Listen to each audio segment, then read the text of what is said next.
I think there's a lot more to know about dart cutting for beef that we don't necessarily understand. We've given a lot of focus to that immediate pre-slaughter stress for pigs. I think a little bit the nature of how cattle are, pigs are loud. They tell us kind of when they're stressed or upset. Cattle, I don't think, do it quite the same. Welcome to MeatsPad. In collaboration with the American Meat Science Association, it's a platform dedicated to share breakthrough knowledge that is accessible to the global meat industry. On each episode, you'll have the opportunity to listen and learn from meat specialists and professionals about the whole meat industry.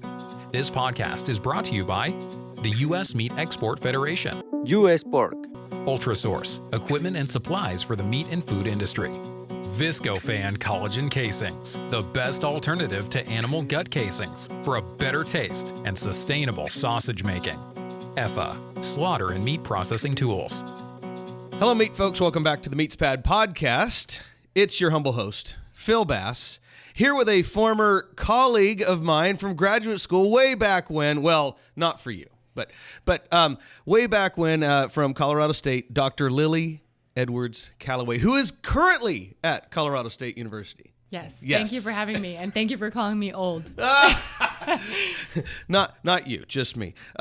So when we were in graduate school, I was going down the meat science path, but we got to interact a little bit because of your research that you were doing at the time, and currently, you work in animal welfare and animal behavior. Is that right? Yes, that's correct. Okay. All right. Well, so for the audience listening, we kind of dance around the topic oftentimes with our listeners, and we have had some folks in the past, but maybe you can just define animal welfare, animal handling. What is this whole topic that we need to be more aware of?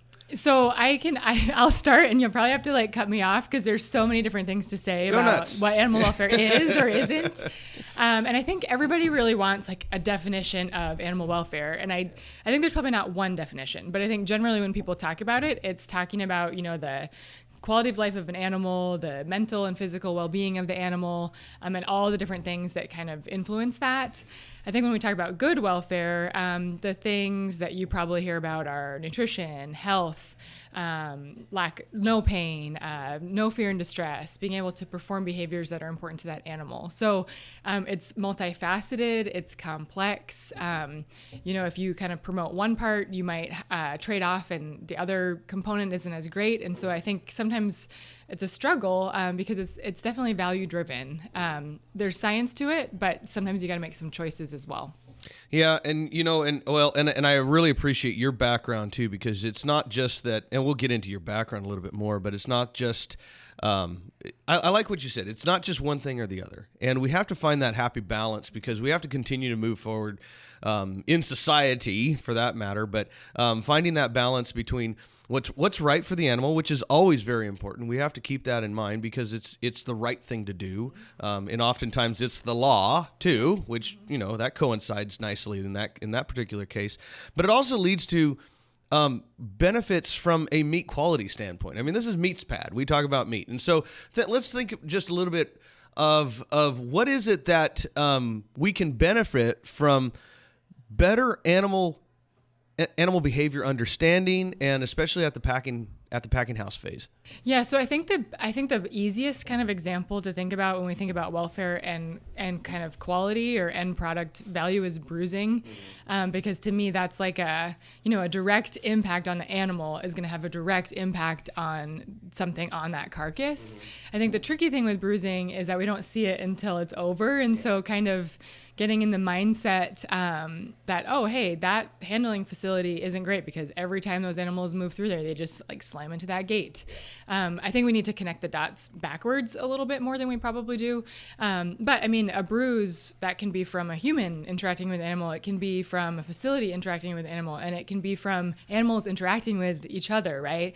And I think you said behavior. I think sometimes we forget that a lot of times it's how they interact with each other, especially if they've never been mixed together. And so thinking about kind of that end process of going to the terminal slaughter plant, a lot of those things that we kind of ask the animal to do are just additional risks to potentially impact bruising. Don't mix groups of livestock people, my goodness, especially that last couple days, or the last couple of hours even, because they're going to have to reestablish hierarchy. Yeah. That's just their nature, right? Yeah, and I think it depends on kind of like if you think about probably animals from a feedlot, the commingling isn't as much of a concern because it just doesn't happen as much. But if we think about those market cows and bulls, they potentially get mixed many, many different times. And so I kind of think about it as it's not necessarily, that the mixing is causing the bruising or that the fact that they are going to a sale barn or two is causing the bruising. It's just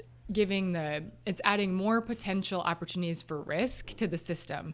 So the more kind of touch points the animal has, of course, there's more chance that there might be a bruise on the end product. Yeah. Well, and beyond bruises, we know that stress can lead to meat quality defects. Yeah, and I think so on the cattle side, dart cutting would be the great example of that. I think there's a lot more to know about dart cutting for beef that we don't necessarily understand. We've given a lot of focus to that immediate pre-slaughter stress for pigs. I think a little bit the nature of how cattle are, pigs are loud. They tell us kind of when they're stressed or upset. Cattle, I don't think do it quite the same unless those kind of several individuals might, right? And so I think there's a lot more to learn about that pre-slaughter marketing process and how that might impact quality on cattle. Well, that's interesting. And this wasn't in my initial notes, but let's go down that road because thankfully, Lily was there during my time at Colorado State while I was doing my graduate work and helped me a lot with glycolytic potential. Oh gosh! Right? You were the one that you set up the lab for me. You set up the lab for me. Whether you can do it still now or not, that's up to maybe some of our graduate students. But tell us a little bit about what might be going on physiologically there, from stress standpoint. Yeah. So I think if we think about animals, I guess it's a little bit kind of the gas they have left in the tank. So to speak. I love it. I love that analogy. Yep. So when they get to the plant, what have they experienced that has kind of asked them to expend more energy? And when we think about stress, like sometimes it's physical exertion, sometimes it's mental stress. Through those things that we kind of talked about, the stressors, as low stress as we try to make the system, there's just some inherent stress to it. And so I think, you think about that quality impact. And so with cattle, it's oftentimes, they say more chronic, but I think when we think chronic, several days, weeks before they go to the slaughter plant, what have they experienced that's going to deplete that glycogen? So when they get to the plant, they're kind of at a different point to start postmortem metabolism after they're stunned. And glycogen is simplest terms muscle sugar that's remaining there, carbohydrate. Yes. Okay. Yeah. So a lot of times we think about, higher percents of dart cutters are seasonal. So those really big fluctuations in weather and temperature. So around, August, September, things like that, we see higher levels. And so oftentimes it isn't that immediate time at the slaughter plant, but I don't know, I think it takes a little while to replete glycogen and replenish that into the system, as it takes a little while, I should say, to replenish the glycogen that's been repleted. And so I think, sure, probably things that happen at the plant maybe don't have as much of an influence. But if we think about, looking backwards, how long are those animals in lairage? How long were they waiting on the truck? How long were they shipped? How long were they waiting? What were the weather conditions while they were shipped? Yeah, right? Yeah. Where did they come from? How long were they waiting to after they were weighed at the feedlot to get onto the truck? And so I think there's probably some opportunity in that space to understand that a little bit better. The mission of the USMEF is to increase the value and profitability of the U.S. beef, pork, and lamb industries by enhancing demand for their products in export markets to a dynamic partnership of all stakeholders.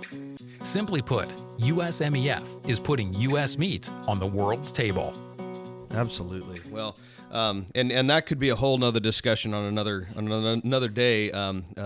Dart cutting was a chapter of my dissertation, and so again, thankfully, Lily was there to coach me through the laboratory process in that particular case.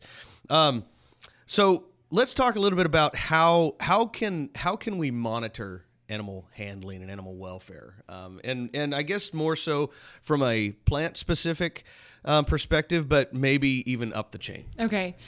So, there's a lot of different ways to monitor it. I think sometimes people, they hear animal welfare and they're like, oh, how do we do it? How do we monitor it? But there's, I'm an animal welfare scientist. So there's a science behind doing that. I think, most simplistically at the plant level, to your point before, there's regulations around animal welfare and animal handling. So I think it's potentially a little bit more straightforward. But we look at things that the animal does and also that the human does. And so, just some examples, and these have been around for a very long time. Dr. Temple Grandin, who we both know, really was foundational in creating these audit tools that we use.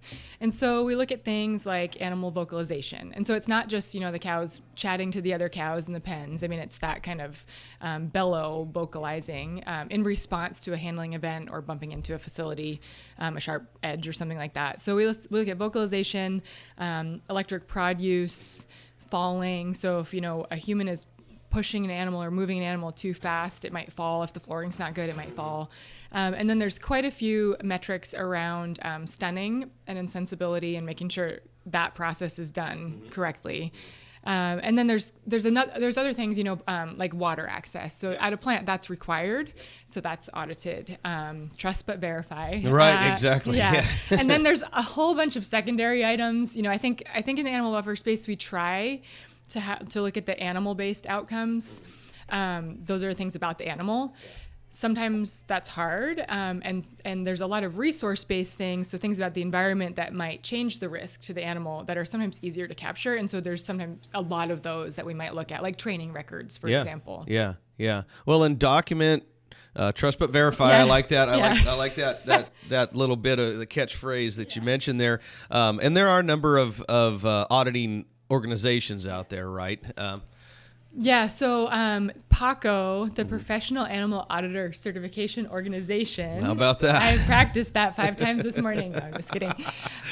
So they can certify audits, and they also provide training for auditors. And so generally, they're people at the plant, people that audit packing plants have gone through one of their trainings, but then there's, to your point, third-party auditing companies that perform those audits, but oftentimes those individuals are PACO certified. Right.